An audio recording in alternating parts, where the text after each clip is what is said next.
Hey everyone, welcome to Tim's Vinyl Confessions and welcome to an album in review. This is when I take a classic album and talk about it for a few minutes. And on this episode, I'm really surprised I haven't talked about this. I've talked about this album a lot, but I'm surprised I haven't done an album in review on it. I've done lots of albums by this band, but not this one. Going back to 1986 for this album. This is Kansas with their album Power. This was the first of two albums that they did on MCA Records, and it's the first of two albums they did with guitar virtuoso Steve Morse. And this album was the first new Kansas album in 3 years. It was the return of vocalist Steve Walsh, and it was the first album to not only feature Steve Morse, but it also featured the addition of Billy Greer on bass and really important asset on background vocals. So we had Steve Walsh, Steve Morse, Billy Greer, and the ever-present Phil Yard on drums and Richard Williams on guitar.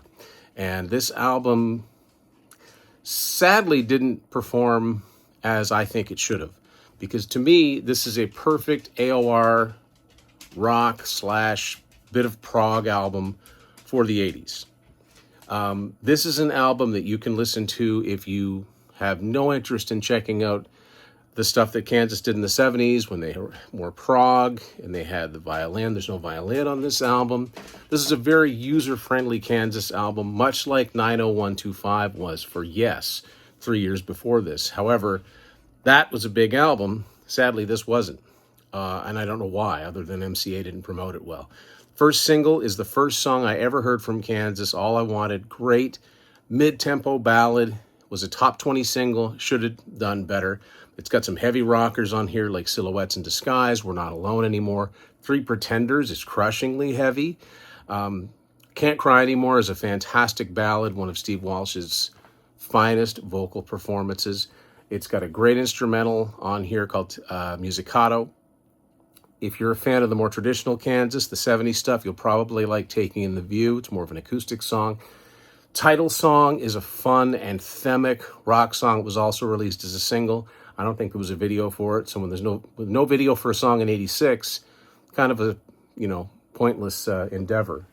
But this is an album that I would recommend to anybody that just likes a good 80s rock album. If you like, the Yes stuff from the 80s, if you like Asia, if you like GTR, if you like Night Ranger, early Bon Jovi, this is just really, really good. I'm not saying it's strictly hard rock, although some of the songs are pretty hard rocking.